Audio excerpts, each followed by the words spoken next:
just finished a workout here at my gym, GTT, and as I was going through it, a thought occurred to me, or a line of thought. It was the line of thought of stuff that we get fixated on as an achievement.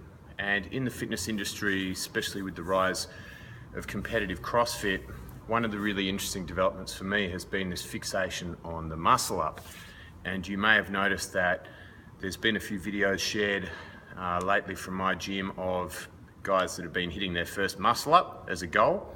And I just wanted to give you a little bit of my line of thought on that and my thought on this exercise, because it is something that a lot of trainees aspire to, and I think it does go back to that competitive element of CrossFit and having seen that lift as one of the bread and butter movements of their competition.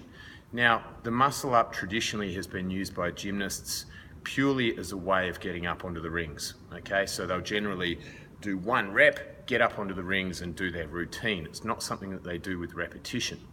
Now, the other part of how a gymnast will do it is they'll do it strict on the rings, obviously. So they'll do one strict rep, they won't kip, they won't swing, and they'll use it, like I said, to get up on the rings to then do a routine from there.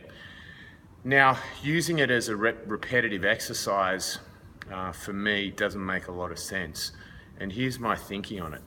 The actual movement, the hardest part of the movement is the transition. So when you get to about here on the muscle up and you come in tight and you transition through into the dip, that is the hardest part of it. And actually getting good at doing muscle ups and getting to the point where you can do muscle ups, beyond the point of being able to do about 10 pull-ups and 10 dips, all you need to do is really train that transition.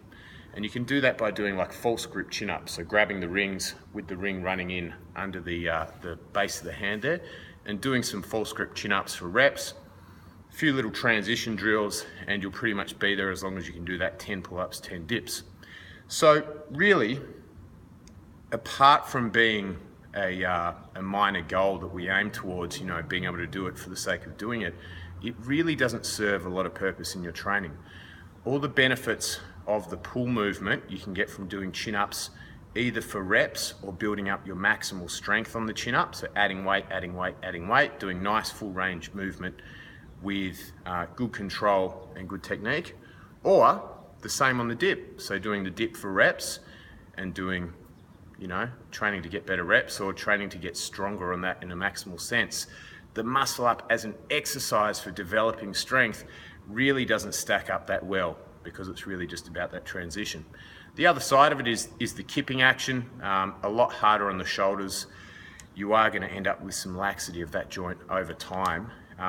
So once again, I go back to the gymnast comparison, and is doing it on the rings preferably and strict, and only as many as you need to. So whether it's hitting that first one to achieve your goal or to get up on the rings to finish your routine. So they're my thoughts. I think if your focus is on getting stronger, bigger, leaner, you're better off with sticking to pull-ups and dips exclusively.